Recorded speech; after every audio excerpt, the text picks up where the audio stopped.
Hey friends, Frankie and Brad here in the kitchen where we cook music. Today we're going to talk a little bit more about 60s singers. This is our segment part 4 on 60s singers and band singers, and we're going to kick off with a group that most people are familiar with, the Rolling Stones. Mick Jagger. I mean, what more can you say about Mick Jagger? He is probably one of the greatest frontmen of all time.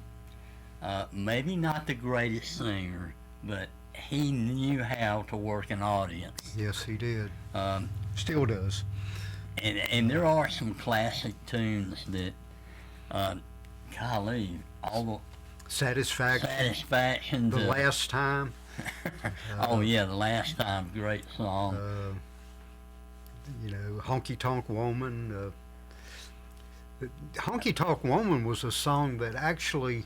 That featured their new guitar player at the time. That song made me appreciate rhythm guitar players. I never give a rat's ass about a rhythm guitarist until I heard that song. That was such a... And I thought, it was so different the way the guitar players worked that song. It was a very skillful rhythm. It wasn't just strumming. Right. That was classic. Mick Taylor, I've read articles where they've all said that he was the best guitar player they ever had, Mick Taylor. And if you listen to the albums of that time that he was on, there's no doubt in my mind he was their best guitar player. But we're talking about singers, and Mick Jagger, golly, he's had some great songs. I heard an album the other day by them that had the song Wild Horses on it. Mm-hmm. And I had never really listened to that song, but that's a great song. Yeah. They always managed to capture the public ear. I don't know. They tended to not just get radio airplay, but they got a lot of success in sales. Yes. And they continue on to this day. They can still go on tour and fill a stadium at any given moment. Very few people have had that kind of lasting career. No, there's not many groups that can still do that. Very few, actually. We're going to move on to the Doors. Jim Morrison, I mean, he has been portrayed in so many different ways, but he was, if you listen to other people trying to sing their material, you realize how good of a vocalist That's true. He was. And another front man equal to, if not surpassing Mick Jagger, Jim Morrison was amazing. I remember, song When the Music's Over and The End. And yes. The dramatic, stuff he did on stage, just chilling for the times. Yeah. The Vietnam War. Now, you mentioning those two songs, Robbie Krieger, the guitar player, was the main writer of the band. But when they did those long, drawn-out songs, a lot of that was improvised by Jim Morrison, and they would do it in practice. And if Robbie wrote the song and Jim would go off on his little tangents, he would say, "Hey, that sounds great. We're going to leave that in the song." So, Densmore as a drummer, when Morrison would be going into those those riffs, talking about, particularly like in the music, when the music's over, those rants, the drummer would hit little quick taps to accent the moment, or put emphasis on the line. Very, very professionally done. To this day, I haven't seen anybody do that. No. But the Doors, I mean, even after Morrison's death, they've remained to this day one of the biggest selling bands around. Yeah. The Monkees. The Monkees were put together for a TV show. They didn't get together to be a rock band. Mm-hmm. They were put together to be this fictional music group. Most of their songs were written by Neil Diamond and Carole King. Mm-hmm. Pleasant Valley Sunday, I think, was the band's favorite song. Carole King wrote that song. Tommy Boyce and Bobby Hart wrote a lot. They wrote some of their songs as well. They did record one album that they did everything. Headquarters. No, Just Us. Just Us? Yeah. Oh, okay. That's the one album that they said before they quit playing together, they wanted to do an album where they did everything and not have other people, outside musicians, play. They were a unique band. They had 4 musicians that were 4 singers, 2 really good singers and 2 okay singers. Peter Tork actually played keyboards, and he was a roommate of Stephen Stills, and Stephen Stills has actually auditioned for the job, but they turned him down because his hair was falling out, and he recommended it to Peter Tork, who got the job. Yeah. But they went on for years and years. I was lucky enough to see them live back in the mid 2000s, 2016, somewhere along in there, after Davy Jones had died, and Paul came, John, oh my goodness, Mike came back with the band, Mike Nesmith, and I definitely kind of wanted to see the band before they all, passed away, and I really liked a lot of Nesmith's songs, and I was quite impressed. Peter Tork had become the amazing musician, played keyboards, lead guitar, just amazing, but they had a long career. They did. A great singer of the day along about that time was Gary Puckett, the Union Gap. Yes, they had a string of hits in the mid 60s.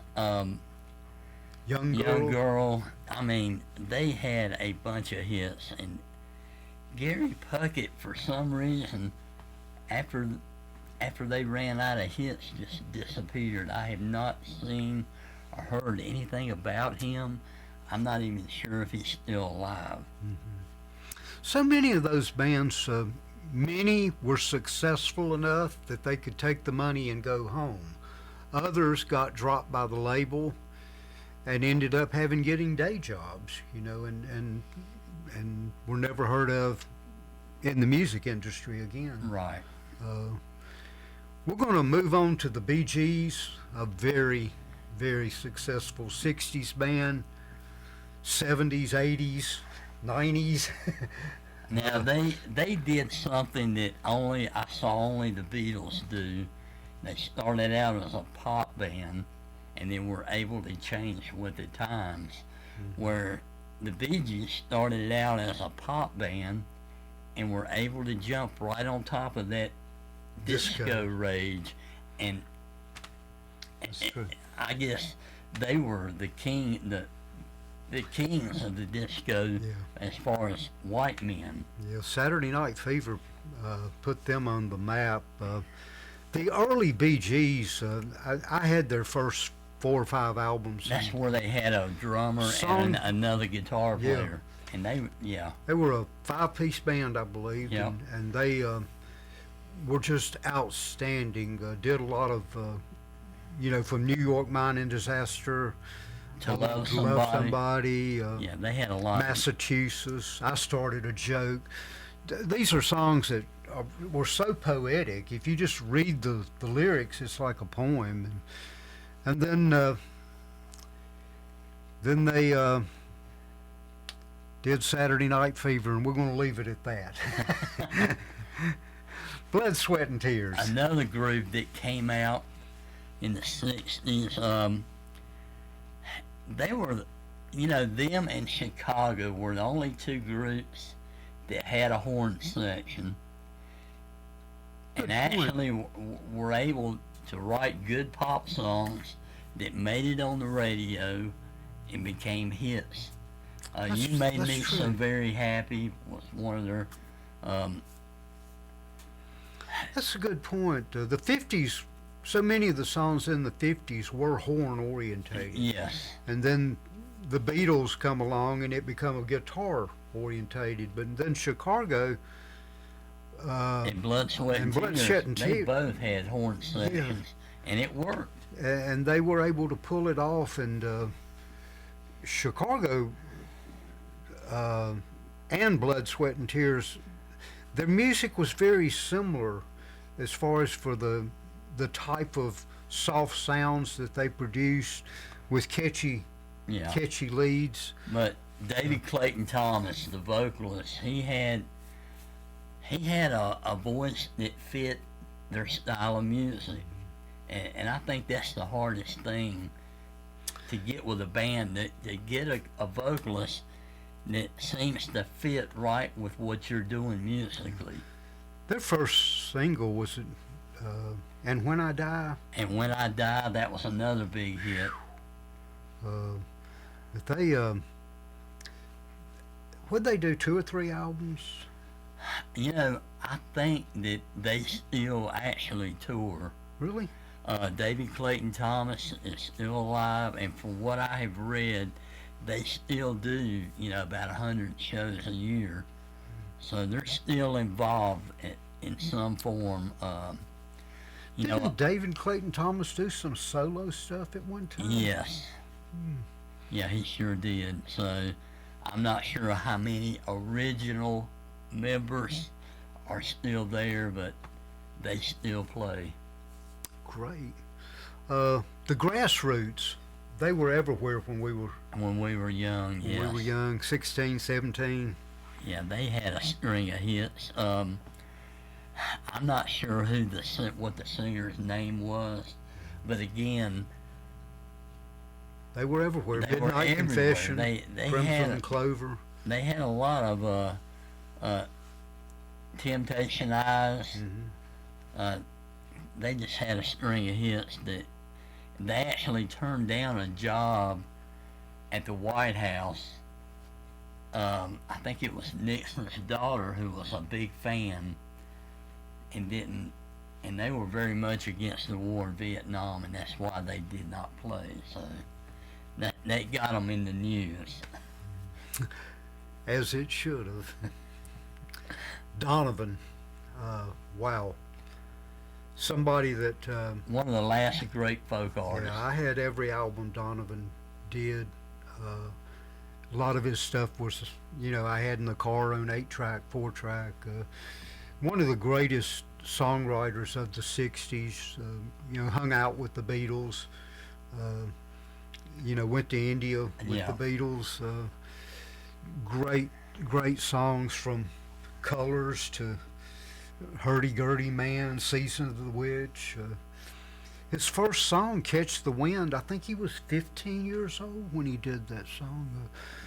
But just, he penned a lot of great songs in a short amount of time. Yes. He came out in the mid-60s, around 65, and he took his money and went home in the early 70s or mid-70s and pretty much retired. He comes out for shows occasionally, but he knew when to go home. Yeah. And he left on top. A lot of people can't say that. The Byrds. The Byrds, wow, Roger McGuinn. They just had a great folk rock feel about them. Golly, there's so many great songs they did. George Harrison was actually influenced by Roger McGuinn. The song "If I Needed Someone," he said he actually took that little riff at the beginning off of one of Roger McGuinn's songs, and he actually had sent a telegram to Roger saying, "I hope this doesn't do anything to our friendship." And McGuinn responded by, "I love what you did." So there was a lot of admiration between the Beatles and the Byrds. That's true. Roger McGuinn, you hear that guitar work, and it sounds so spiffy, but then when you put it to a 12 string, that's some. Yeah, there's a lot of room there to make a mistake. Yeah, but, that 12 string kind of set their sound and the tone of what they were doing. Of course, they had Davy Crosby, doing backup vocals, and All those guys could sing well. They were just a great vocal band. And a lot of them went on to do solo stuff. Of course, Crosby went on with Crosby, Stills, Nash. McGuinn did solo stuff.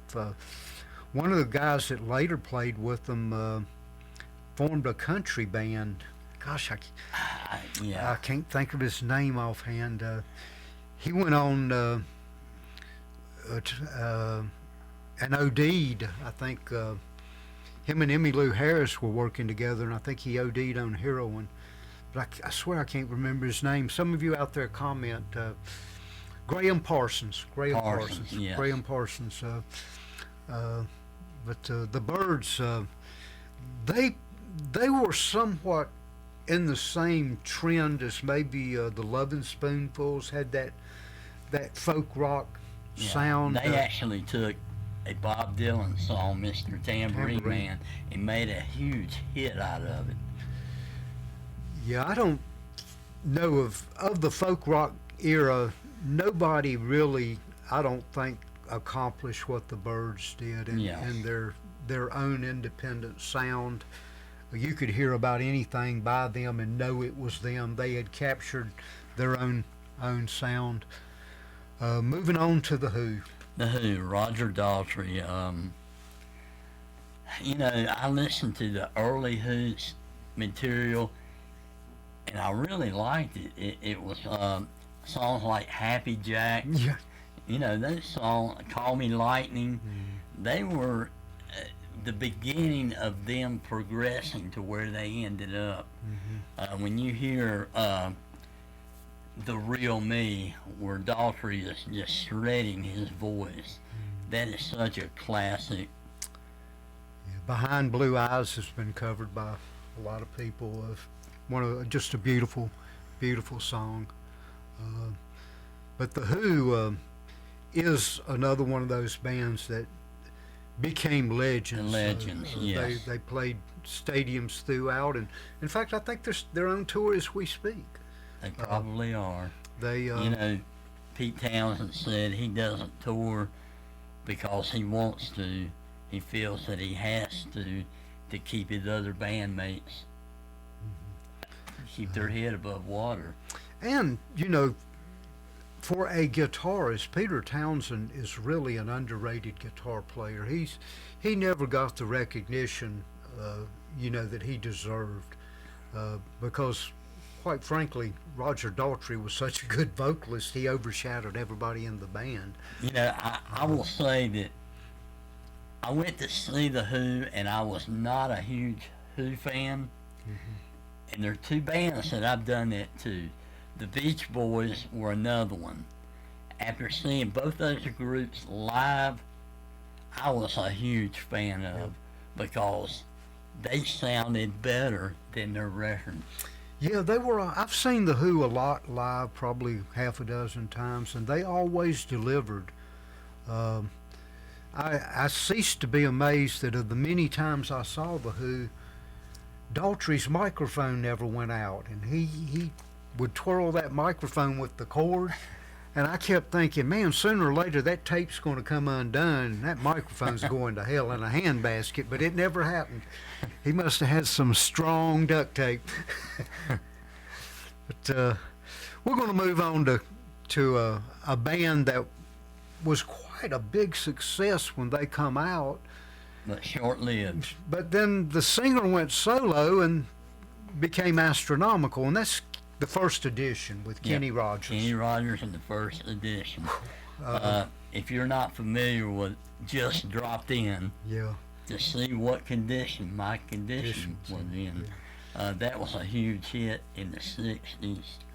And like you say, you're thinking, well, what's the next song going to sound like? It was Kenny Rogers solo.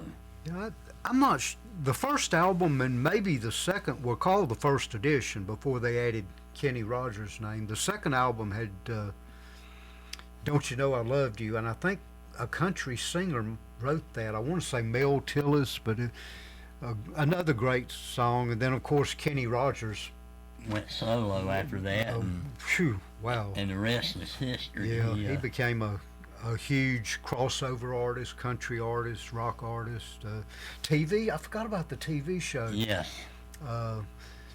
And their guitar player, Terry Williams, Yes. really a great guitar player. Mary Arnold was the lead singer, along with Kenny Rogers. They both did alternate vocals, but they were big for several years. And then after the TV show, I think Kenny Rogers went country. The Righteous Brothers. You know, their harmonies were a little different, but you had a combination of an extremely low bass voice and then a high with a extremely high voice and they could both get in the middle. Yep.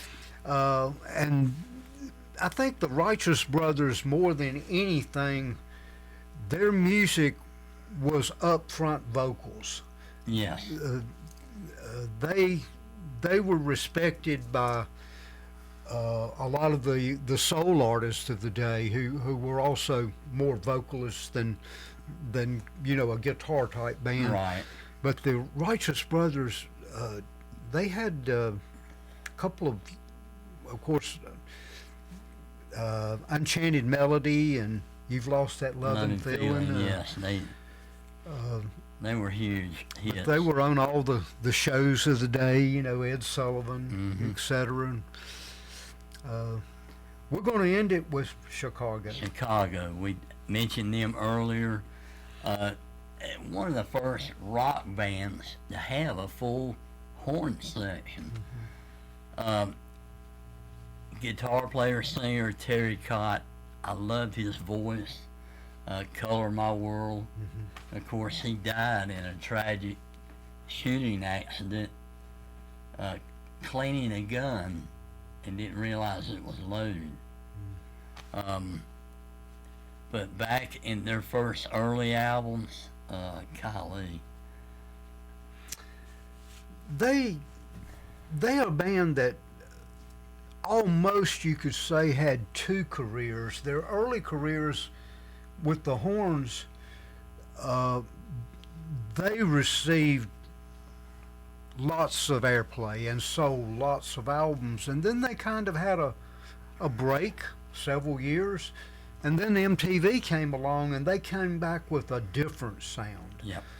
No horns. They actually had three lead singers in that band. Terry Cott, the guitar player, Robert Lamb, the keyboard player, and then the bass player.